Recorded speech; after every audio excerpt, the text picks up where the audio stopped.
सबसे पहली चीज़ ये है कि आप सब यहाँ पे आए हैं, उस चीज़ के लिए मैं तहे दिल से आप सबका शुक्रगुजार हूँ। मुझे बहुत अच्छा लगा आप सबको देख के, सिंस सभी स्टूडेंट स्क्रीन के पीछे से दिखाई देते थे, आज स्क्रीन के सामने से दिखाई दे रहे हैं, तो वो बैरियर जो है वो हट गया है। तो बहुत अच्छा, एक बार आप सभी के लिए ज़ोरदार ताली आप लोग बजाइए, बहुत अच्छा। I am grateful to see all the parents here because you know when you come from such a background, मैं बहुत बेसिक बैकग्राउंड से आता हूँ और मैंने सब कुछ बहुत बेसिक से देखा है। और 2014 में मैंने सबसे पहले पढ़ाना स्टार्ट किया था, it was my first batch, और अभी 2025 में इट इज़ माय 11th। तो 11 इयर्स ऑफ टीचिंग और इतने सारे स्टूडेंट्स को देखना, उनके बैकग्राउंड्स को जानना, तो आई अंडरस्टैंड कि बच्चे से ज़्यादा पेरेंट्स का सेक्रीफाइस होता है, पेरेंट्स का हार्डवर्क होता है। तो आप सभी के लिए you are blessed with so amazing parents, and हम लोग इधर उधर भगवान को ढूंढते हैं, आपके घर में भगवान है। एक बार अपने पेरेंट्स के लिए ताली बजा दो यार, जोर से आवाज़ आनी चाहिए, मज़ा आना चाहिए। यू नो हम लोग बीइंग इंडियंस थोड़े से मम्मी को लेके आसानी से मिलजुल लेते हैं, लेकिन पापा से थोड़ा सा डर लगता है। ऐसा है क्या? आज खुल के बताना है मुझे, कितने ऐसे लोग हैं जिनको पापा से डर लगता है? मोस्टली बहुत सारे स्टूडेंट्स बता रहे हैं। तो ऐसा होता है कि हम लोग थोड़ा सा हेजिटेंट रहते हैं from fathers as well as कुछ स्टूडेंट्स का मदर्स के साथ ऐसा होता है। बॉयज़ की रिस्पेक्ट में बात करूं तो वो मदर्स के साथ ज़्यादा कंफर्टेबल हैं, गर्ल्स की रिस्पेक्ट में बात करूं तो वो पेरेंट्स के साथ, अपने डैड के साथ ज़्यादा कंफर्टेबल है। But the only thing is कि जो सेक्रीफाइस हमारे पेरेंट्स के हैं, जो वो चीज़ें फेस करते हैं, मैं अपने फादर की बात करूं तो मैंने उनको कभी नहीं देखा कि उन्होंने कोई बहुत एक्सपेंसिव कपड़े लिए हैं, कोई बहुत ब्रांडेड शूज़ लिए हैं। अभी रिसेंटली हम लोग डिस्कस कर रहे थे तो मैं उनको बोला था, पापा आप फ़ोन लो ना यार, नया आईफोन लेके देता हूँ आपको। उनका फ़ोन ख़राब हो गया था, तो ही वॉज लाइक यार क्या करना है मुझे आईफोन, मुझे फ़ोन ही तो उठाना है। मैंने कहा अरे लो, हम अफोर्ड कर सकते हैं अभी आईफोन। उन्होंने कहा नहीं यार मुझे क्या करना है, मेरा कोई भी बर्थडे होगा तो मेरे बर्थडे पे मेरी मम्मी मेरे से ज़्यादा एक्साइटेड है, क्या खाना है, क्या चलेगा, मेरी इच्छा की चीज़ें बनेंगी, और उसके साथ साथ जितनी चीज़ें वो अरेंज करेंगे मेरे बर्थडे पे, तो मुझे ऐसा लगता है कि मेरे से ज़्यादा खुशी तो इनको है। और हर चीज़ के लिए behind everything I have achieved, या मैंने जो भी चीज़ें करी हैं, कहीं ना कहीं आपको ऐसा लगता है कभी कभी कि आप मेंटली ब्रेक डाउन हो रहे हो, आप थक जाते हो, आपको ऐसा लगता है कि कोई आसपास है या नहीं है। तो एक बार मम्मी बोल दें या पापा बोल देना कि यार ठीक है ये चीज़ हो जाएगी, तो ऐसा लगता है अब हो जाएगी, चाहे कितना ही ब्रेक डाउन है, कितना ही लो ऑन एनर्जी है या कुछ भी है, whatever, there are days when we feel very low on energy. तो उस टाइम पे भी पेरेंट्स का एक शुरू से ही रहता है कि ये है तो सब है। तो आपके पेरेंट्स आपके लिए सबसे बड़ा सपोर्ट हैं, आपके पेरेंट्स आपके लिए सबसे बड़ा गिफ्ट है। तो इस गिफ्ट को सबको बहुत अच्छे से संभाल के रखना है। एंड आप सब 17-18 ईयर्स ऑफ एज हो गए हो, तो अभी तक के जितनी चीज़ें आपके पेरेंट्स ने आपके लिए की है, you should be thankful for that. And हम आज के पूरे इस इवेंट को समवेयर अराउंड पेरेंट्स ही डेडिकेट करेंगे। तो एक बार सभी पेरेंट्स के लिए भी जोरदार ताली फिर से, since this event is to the parents, for the parents and by the parents, this is for the parents only. Secondly हम कुछ छोटी छोटी चीज़ों पर बातें करेंगे, I not take much of your time, ठीक है? तो मैं अपनी जितनी भी चीज़ें थी मैं उसको कट डाउन करूँगा, क्योंकि हम लोगों का क्या है कि पहले स्टेज पे आने से बहुत डर लगता था। जब मैं पहली बार स्टेज पे गया था तो मैं बेहोश हो गया था। अभी ऐसा लगता है एक मंच चाहिए, एक माला चाहिए और एक माइक चाहिए, बस उसके बाद फिर अपनी पिक्चर शुरू, फिर समय नहीं पता चलता। But still there are weaknesses in everyone, हम सबको किसी ना किसी चीज़ से डर लगता है। बट मैंने यही सीखा है कि अगर आप अपने डर से भागोगे तो वो आपको और डराएगा, और आप उस डर को ही पकड़ लोगे तो वो आपकी बहुत बड़ी स्ट्रेंथ हो सकती है। मुझे पानी से बहुत डर लगता था, और फिर मैंने सोचा अब क्या करूं, हमारे आसपास तो बहुत खतरनाक नहर है, इसमें जाऊंगा तो भाई अगले दिन फोटो लग जाएगी। तो मैंने सोचा कि ठीक है स्विमिंग पूल में जाता हूं। तो मैं पहली बार स्विमिंग पूल में गया, जो मेरे कोच थे, मैंने कहा सर मुझे बहुत डर लगता है पानी से, मैं मर जाऊंगा। उन्होंने मुझे पीछे से पुश करा सीधा पानी में, और उस दिन मैं खुद ही सर्वाइव कर गया कि जब बारी डूबने की थी तो बॉडी ने खुद इतना सपोर्ट किया। तो ऐसा होता है कि जितनी हमारी मेंटोर्स की इंपॉर्टेंस होती है, उन्होंने बहुत अच्छे से स्विमिंग सिखाई, तो आज पानी से डर नहीं लगता। इस स्टेज से बहुत डर लगता था, इस स्टेज से इतना डर लगता था, मुझे ऐसा लगता है कि one of the biggest fear a human can have is public speaking, बहुत डर लगता है। फिर मुझे एक मेंटोर मिले, उन्होंने मुझे बोला कि ये तो सबसे आसान काम है। मैंने कहा सर क्या बात कर रहे हो, ये सबसे आसान है, ये तो सबसे मुश्किल है। तो ही वॉज लाइक मुश्किल तो 1-on-1 कॉन्वर्सेशन है। जब आप आमने सामने बात कर रहे हो तो आप कुछ बोलोगे, सामने से भी कोई ना कोई थॉट आएगा, फिर आप कुछ बोलोगे, सामने से कोई और थॉट आएगा। यहाँ पे तो आपको बोलना है, बोल के चले जाओ, अच्छा बोलो या बुरा बोलो कोई बात नहीं। मैंने कहा सर बात तो ठीक है। फिर धीरे धीरे ऐसे पब्लिक स्पीकिंग भी हेल्प करने लगा, धीरे धीरे डेवलप होने लगा। उसके साथ साथ मुझे हाइट से बहुत डर लगता था कि ऊपर से नीचे देखूं, बहुत ज़्यादा डर लगता था। फिर मैं दुबई गया तो वहाँ पे मुझे इन्होंने बताया कि आप यहाँ से कूद सकते हो। मैंने कहा यार बहुत ऊपर है, यहाँ से अगर ये रस्सी वस्सी टूट गई तो क्या होगा। तो ये वॉज लाइक नहीं टूटेगी, आप चिंता मत करो। उन्होंने मुझे इतनी हाइट से फेंक दिया, तो तब से हाइट से भी डर निकल गया। तो ये होता है, कई बार आपकी बहुत सारी वीकनेसेस होती हैं जो आपकी लेटर ऑन स्ट्रेंथ्स हो सकती हैं। तो आपको रोकने के लिए कोई बार नहीं है, कोई बैरियर नहीं है। All we need to do is accept the challenge और उसके अकॉर्डिंगली हमें ग्रो करना है। मैं सभी स्टूडेंट से 3-4 चीज़ों पे बातचीत करना चाहूँगा जो कि बहुत इंपॉर्टेंट है। सिंस आज हम यहाँ आए हैं तो उस चीज़ पे डिस्कशन होना बनता है। The first and the most important part is कि आप लोग अपने करियर की तरफ प्रोसीड कर रहे हैं। सब 12th पास हो गए? श्योर? पक्का? तो सबने बहुत अच्छे से अपना 12th का जर्नी, 11th-12th का जर्नी किया, बट अभी आपका जो जर्नी है वो एक नेक्स्ट स्टेज पे जाएगा। These 3 to 4 years of career transition, यहाँ से आप डिसाइड करोगे कि how you want to be in the next 5 years। अगले 5 साल में क्या आपका जर्नी रहेगा, क्या आपका एक्सपीरियंस रहेगा। आप खुद को बिजनेस बैकग्राउंड में देखते हो, आप खुद को जॉब बैकग्राउंड में देखते हो, या आप खुद को एक इस तरीके की हिमांशु भैया जैसी पोजीशन पे देखते हो। तो दिस इज समथिंग लाइक कि ऐसा कोई बार नहीं है जो आप अचीव नहीं कर सकते, but most important is goal setting. क्या आप सबने अपना गोल सेट किया? सबसे पहले खुद से पूछो, क्या मेरे माइंड में वो क्लैरिटी ऑफ गोल है, क्लैरिटी ऑफ थॉट्स है कि अगर मुझे कुछ अचीव करना है तो you should have a clear mindset, a clear goal. अगर गोल नहीं है तो फिर कुछ नहीं हो पाएगा। हम प्लान तो गोल के हिसाब से ही करेंगे।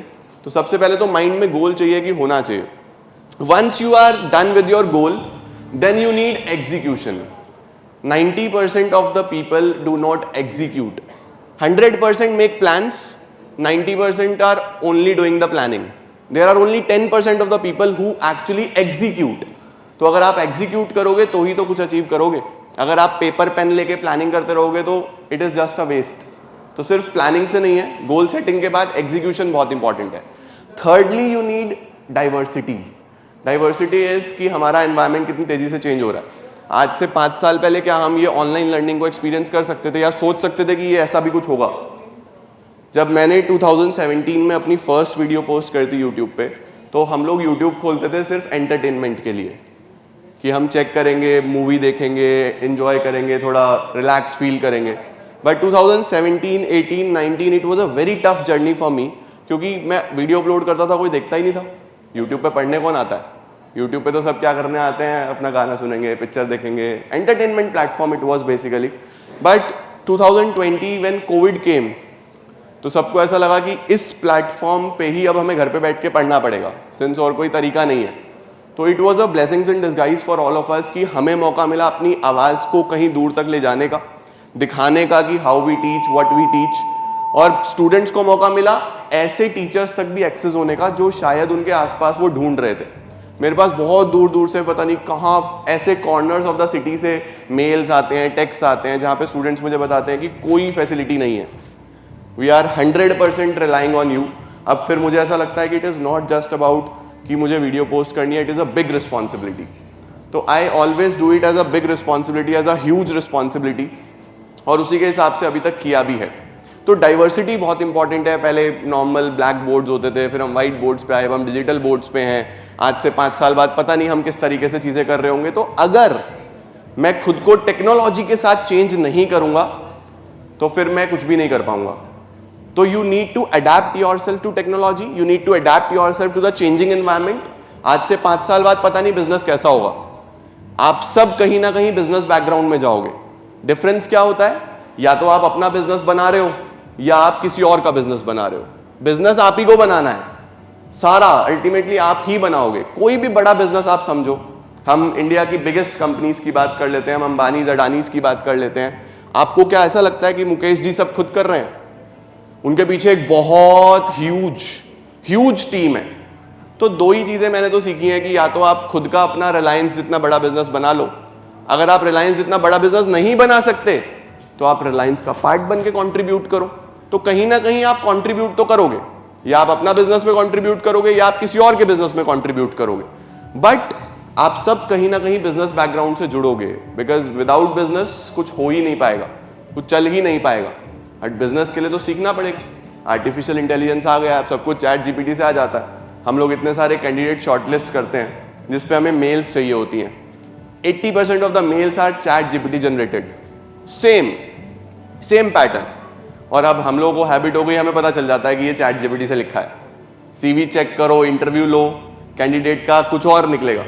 और जब आप मेल पढ़ते हो तो ऐसा लगता है इतना हाई प्रोफाइल मेल यार इसी ने लिखा क्या। तो चैट जीपीटी से चीजें पता चल जाएंगी, but chat GPT is just a support system. आपको यह सीखना है कि चैट जीपीटी को मैं कैसे यूज करूं, मैं किस तरीके से इसकी मदद से अपना टाइम सेव करूं, which is most important. Time saving बहुत इंपॉर्टेंट है। अगर आप लोगों ने अपना समय, इंपॉर्टेंट टाइम यही प्लान करने में निकाल दिया कि मैं आज जब मैं 22-23 साल का हो जाऊंगा या हो जाऊंगी तो मेरा करियर कैसा होगा, अगर टाइम निकल गया ये 5-6 साल तो फिर कुछ नहीं हो पाएगा। ऑल्दो सक्सेस का कोई बैरियर नहीं है। KFC के फाउंडर अगर मैं आपको बताऊं तो बहुत लेट शुरू किया था। आप लोगों को पता है क्या KFC के फाउंडर की स्टोरी? नहीं पता? किसी को नहीं पता? कितना year sir? After 60 years, exactly. एक बार जोरदार ताली बजाओ भाई, मजा आ गया मुझे।